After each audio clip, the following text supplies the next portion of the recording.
बिस्मिल्लाहिर्रहमानिर्रहीम। अस्सलाम वालेकुम फर्स्ट ईयर। आज हमारा टॉपिक है मल्टीप्लिकेशन ऑफ वेक्टर्स।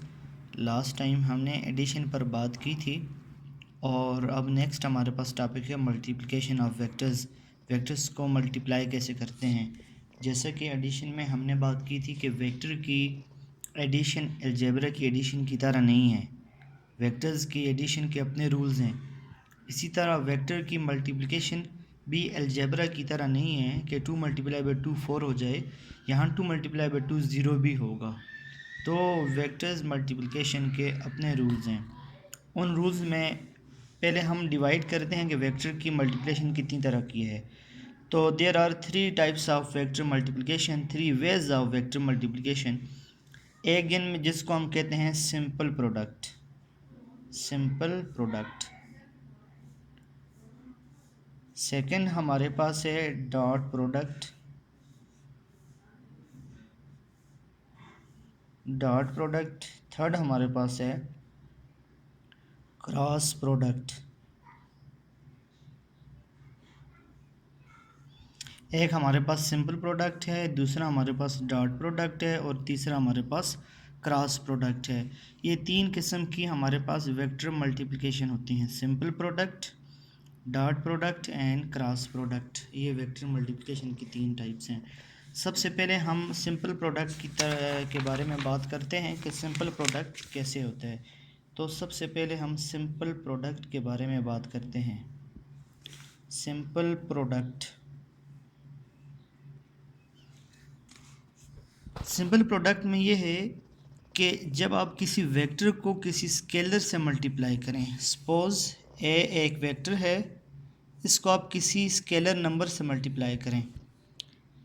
जैसा कि ये एक वेक्टर है, वेक्टर इसकी मैग्नीट्यूड है 5 मीटर, तो इसको मैं मल्टीप्लाई कर ली, ये ए वेक्टर था, मैं इसको 2a जो लिख रहा हूँ इसका मतलब है 2 multiply by 5 is equal to 10। तो मैं इसको डबल कर रहा हूँ, तो ये देखें इसका आंसर ये हो गया, ये इसकी मैग्नीट्यूड ज़्यादा हुई।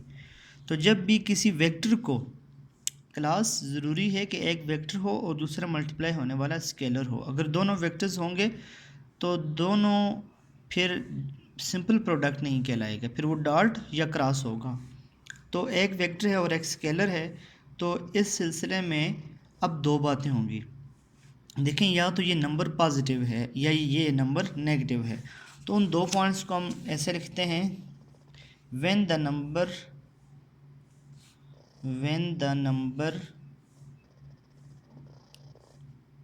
is positive, when the number is positive,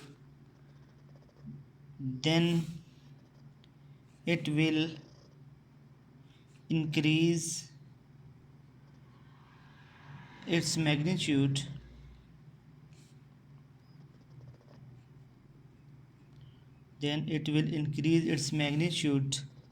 and direction remain same। जब कोई वेक्टर है उसकी मैग्नीट्यूड, उसको पॉजिटिव नंबर से मल्टीप्लाई करें तो देखें मैग्नीट्यूड इंक्रीज़ हुई ना, लेकिन डायरेक्शन तो क्या है, सेम है, डायरेक्शन सेम है, मैग्नीट्यूड इंक्रीज़ हुई। दूसरा केस ये है कि when the number to be multiplied, वो नंबर जिसके साथ हम मल्टीप्लाई कर रहे हैं, is negative, then it will increase the magnitude, increase its magnitude, but direction will change। इसमें डायरेक्शन सेम नहीं रह सकती। जैसे फॉर एग्ज़ाम्पल ये वेक्टर था b, ये एक b वेक्टर था और इसकी मैग्नीट्यूड भी आप 5 ले लें।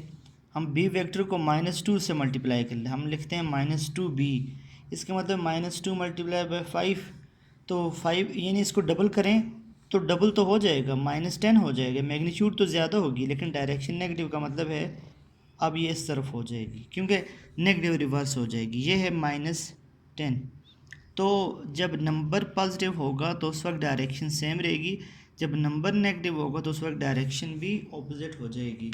तो ये है क्लास कि जब हम किसी नंबर को स्केलर से मल्टीप्लाई करते हैं। इसकी एग्जांपल हमारे पास हैं, जैसा कि मोमेंटम है। मोमेंटम को देखें, P is equal to M we.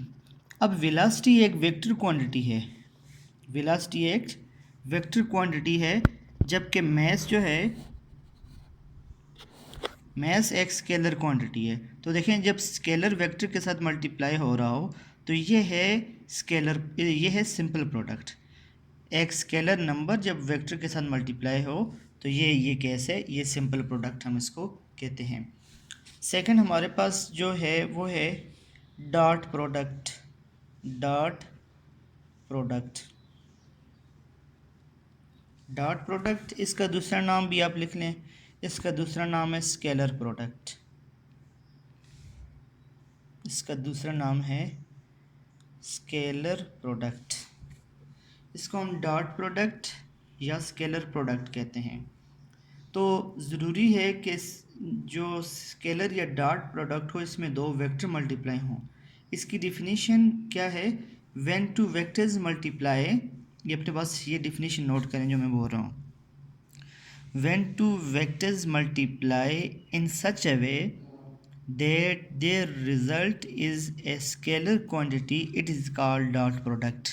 When two vectors multiply, class necessary है कि मल्टीप्लाई होने वाले दोनों वेक्टर्स हों, रिज़ल्ट स्केलर आए, दो वेक्टर्स मिलें और रिज़ल्ट स्केलर आए, इस वजह से हम इसको स्केलर प्रोडक्ट कहते हैं। स्केलर प्रोडक्ट से आपने ये शुबा नहीं करना कि ये मल्टीप्लाई होने वाले स्केलर हैं, बल्कि मल्टीप्लाई होने वाले वेक्टर्स ही हैं लेकिन रिज़ल्ट स्केलर दे रहे हैं, तो इस वजह से ये स्केलर प्रोडक्ट कहते हैं, रिज़ल्ट स्केलर है। और डॉट प्रोडक्ट इसलिए कहते हैं, वो जो दो वेक्टर्स हैं वो इस तरह हैं, ए डॉट बी, ये इनके दरमियान डॉट से रिप्रेजेंट करते हैं, इस वजह से हम इसको क्या कहते हैं? डॉट प्रोडक्ट कहते हैं। तो जो बेसिकली डॉट प्रोडक्ट का आंसर होता है, जैसे मैं यहाँ पर लिखता हूँ, दो वेक्टर्स ने डॉट प्रोडक्ट के ज़रिए से ये z दिए, ये z स्केलर होगा, ये z क्या होगा? स्केलर होगा।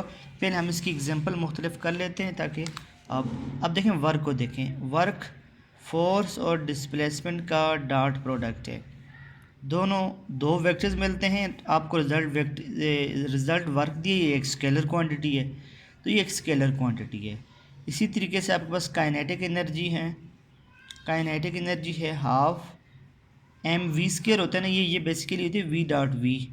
तो दो वेलोसिटीज़ थी, ये डॉट प्रोडक्ट था, इसके ज़रिए से आपको एक स्केलर क्वांटिटी मिली। तो इस तरह इलेक्ट्रिक फ्लक्स, मैग्नेटिक फ्लक्स, ये तमाम इसी की एग्जांपल हैं। अब क्लास जब के डॉट प्रोडक्ट ओपन होता है, ए डॉट बी, जब डॉट प्रोडक्ट ओपन करते हैं तो ये आता है A B cos of theta, A B cos of theta. जब भी कोई डॉट प्रोडक्ट ओपन हो, जैसे ये एफ डॉट डी था, तो एफ ये जब डॉट प्रोडक्ट ओपन करेंगे तो F D cos of theta होगा। इसी एम वी डॉट वी, तो M V cos of theta होगा। तो जब भी डॉट प्रोडक्ट ओपन करेंगे तो आपके पास क्या आएगा? काज थीटा। तो ये डॉट प्रोडक्ट के बारे में आपने बेसिक याद रखना है। फिर जब थीटा, एमसीक्यूज़ के लिए अब ये पॉइंट याद रखना है, जब थीटा 0 डिग्री होगा उस वक्त काज 0 होगा, ये डॉट प्रोडक्ट मैक्सिमम हो जाएगा, is equal to A B, ये मैक्सिमम हो जाएगा जब थीटा 0 है। और जब थीटा 90 डिग्री है तो काज 90 0 है, ये हो जाएगा A dot B, A dot B is equal to 0, A dot B 0 हो जाएगा। जब ए डॉट बी 0 हो जाएगा इसका मतलब है थीटा कितना है? 90 डिग्री है। तो जब थीटा 90 डिग्री होगा तो ये डॉट प्रोडक्ट 0 हो जाएगा। तो क्लास ये हमने डॉट प्रोडक्ट किया। अब नेक्स्ट डॉट प्रोडक्ट के लिए, जो डॉट प्रोडक्ट को यूनिट वेक्टर्स पर कैसे अप्लाई करेंगे इंशाल्लाह वो भी हम नेक्स्ट लेक्चर में करेंगे। और डॉट प्रोडक्ट जो क्रॉस प्रोडक्ट है उसको कैसे डिफ़ाइन करें और उनको यूनिट वेक्टर्स पर अप्लाई करें वो भी इंशाल्लाह हम नेक्स्ट क्लास में करेंगे।